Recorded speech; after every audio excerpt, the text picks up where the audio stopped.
Hey guys, welcome to the channel. Hope you guys are doing absolutely fine. So ఈ వీడియోలో నా బైక్లో modifications గురించి మాట్లాడుకుందాం.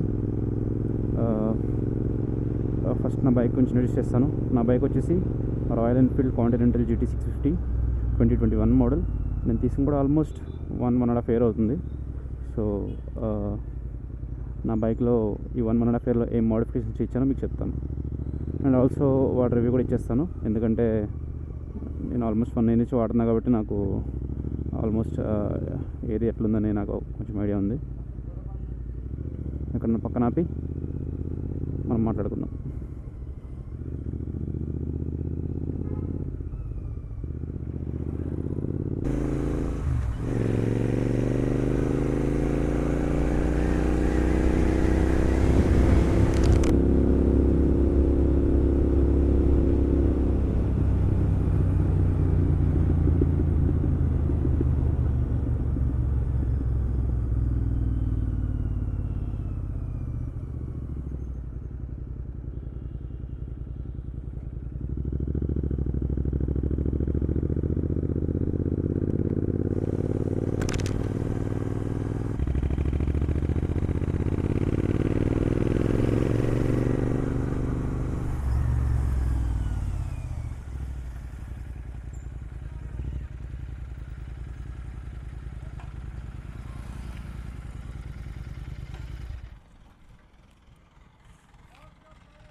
ఫస్ట్ వచ్చేసి నేను నార్మల్ హాలోజన్ బల్బ్ నుంచి LED బల్బ్ మార్చాను.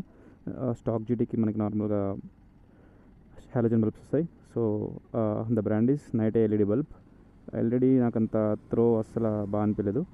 So I don't recommend it. కానీ మీకు ఒకవేళ ఫాగ్ ల్యాంప్స్ కనుక ఉంటే then you can go for it, ఎందుకంటే కొంచెం వైట్ లైట్ ఇంకా కొంచెం స్టైల్గా ఉంటుంది. Next head light strap. ఆ స్ట్రాప్ నేను ట్రిప్ నుంచి తీసుకున్నాను. నాకు అరౌండ్ 500 రూపీస్ పడింది. అండ్ నెక్స్ట్ వచ్చేసి ఇవి మడ్ గార్డ్ రేజర్స్ జానా నుంచి. మడ్ గార్డ్ని జస్ట్ ఒక 1 inch రేజ్ చేస్తుంది. నెక్స్ట్ వచ్చేసి టైర్స్ ఏమో రాయల్కో టైర్స్. అసలు వర్త్ అనిపించలేదు, ఎందుకంటే సిటీ రైడ్స్కి బాగానే ఉంటుంది, కానీ అదర్ మీరు ఆఫ్ రోడ్ కానీ లేకపోతే కొంచెం కార్నరింగ్ చేసే వాళ్ళని కానీ అయితే అసలు కార్నరింగ్ కాన్ఫిడెన్స్ అయితే జీరో. అసలు నేనైతే రికమెండ్ చేయను. నేను కూడా ఇప్పుడు చేంజ్ చేద్దాం అనుకుంటున్నా, ఎందుకంటే ఆల్మోస్ట్ ఈ టైర్స్ కూడా అయిపోవచ్చాయి, ఒక 40% ఉన్నాయి. నెక్స్ట్ ఇంకా ఇండికేటర్స్లో నార్మల్ స్టాక్ ఇండికేటర్స్ తీసేసి నేను సిమ్టాక్ LED బల్బ్స్ ఇచ్చాను. And also plug and play ఫ్లాషర్తో ఫ్లాషర్ కంట్రోల్స్ వచ్చేసి ఇక్కడ ఒక బటన్ ఉంటుంది. అండ్ నెక్స్ట్ వచ్చేసి ఇది sump guard and also radiator grill కూడా ఇచ్చాను నేను. 2 జానా అని అనుకుంటా, నాకు గుర్తులేదు. జానా క్రాష్ గార్డ్ నాకు చాలా యూస్ఫుల్ అనిపించింది, ఎందుకంటే బండి ఒకవేళ పడినా సరే, లాస్ట్ టైం ఒక 1 month బ్యాక్ నా బండి పడినప్పుడు కూడా ఈ క్రాష్ గార్డ్ మొత్తం ఈ ఇదంతా స్పూల్ అంతా అరిగింది. అండ్ ఆల్సో సైలెన్సర్ కూడా తగిలింది, కానీ నా బండి ట్యాంక్ కానీ నా బండికి కానీ ఏం కాలేదు. సో నాకు చాలా యూస్ఫుల్ అనిపించింది. నెక్స్ట్ ఇంకా జానా నుంచి హ్యాండిల్ బార్ రైజర్స్. మీకు కనిపిస్తుందో లేదో తెలీదు. ఇక్కడ నుంచి ఇట్లా హ్యాండిల్ బార్స్ వస్తాయి, కానీ అది ఒక 3 inches రైజ్ చేస్తుంది. మన GT పొజిషన్ కొంచెం అగ్రెసివ్గా ఉంటుంది, కొంచెం బ్యాక్ పెయిన్ అండ్ ఆల్సో చేతులకు నొప్పులు వస్తాయి. సో అవి అట్లా రాకుండా కొంచెం కంఫర్టబుల్గా ఉండడానికి మనం హ్యాండిల్ బార్ రైజర్స్ వాడతాం. ఇంకా మీకు అది కూడా కంఫర్టబుల్గా లేదు అంటే you can go for stock intercept handle bar.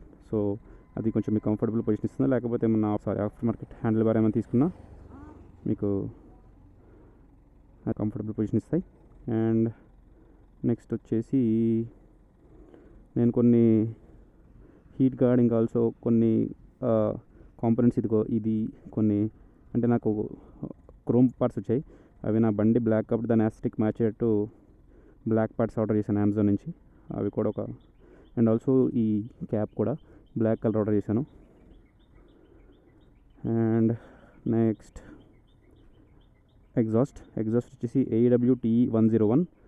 ఇది ఎందుకు తీసుకున్నానంటే ఇది మ్యాట్ ఫినిష్తో వస్తుంది. సో బండి ఎంత హీట్ అయినా సరే ఎగ్జాస్ట్ మాత్రం ఏం హీట్ కాదు. మీరు ఒకవేళ మీ పేరెంట్స్ని కానీ ఏమైనా ఎక్కించుకుని వెళ్ళాలన్నా సరే నార్మల్ జీటీ స్టాక్ జీటీ నుంచి వచ్చే హీట్ వాళ్ళు తట్టుకోలేరు. సో అసలు హీట్ ఏమి తగలకుండా ఉండాలంటే ఈ ఎగ్జాస్ట్ నేను మీకు రికమెండ్ చేస్తాను.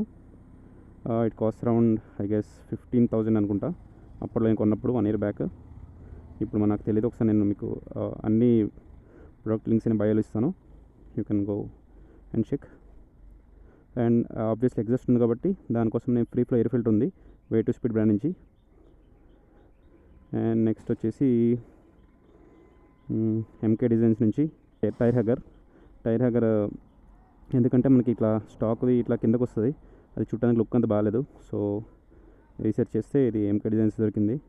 మనకి రైన్ పడినప్పుడు వాటర్ వెనకాల స్ప్లాష్ అవుతాయి, వెనకాల ప్యాసింజర్స్ మీద కానీ లేకపోతే ఇట్లా సీట్ మీద పడతాయి, ఇక్కడ సీట్ మీద పడతాయి, నవ్స్ వెనకాల వాళ్ళ మీద స్ప్లాష్ అవుతాయి, వెనకాల ఎవరైనా వస్తుంటాయి. So that's it.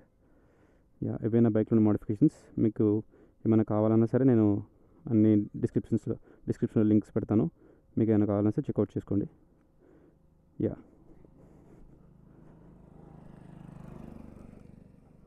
ఇప్పుడు ఎగ్జాస్ట్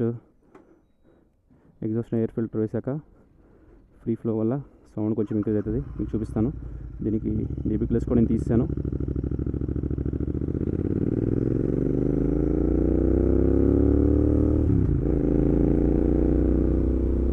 ఈ ఎగ్జాస్ట్ ఎయిర్ ఫిల్టర్ వల్ల మీకు సౌండ్ కూడా అంత ఎక్కువ రాదు. మీరు 7000 RPM కానీ దాటితే అప్పుడు కొంచెం సౌండ్ ఎక్కువ తెలుస్తుంది మీకు. సో సౌండ్ చెక్అవుట్ చేయండి.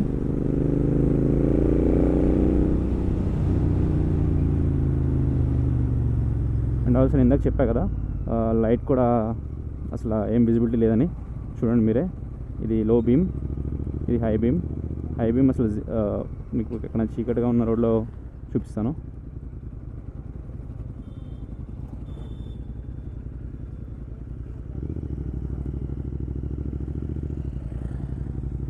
ఇది లో బీమ్ మీరు చూడొచ్చు, ఇక్కడ కనిపిస్తుంది. హై బీమ్ వేస్తే అసలు కొంచెం పైకి కనిపిస్తుంది కానీ మీకు దానివల్ల ఏం ఉపయోగం ఉండదు.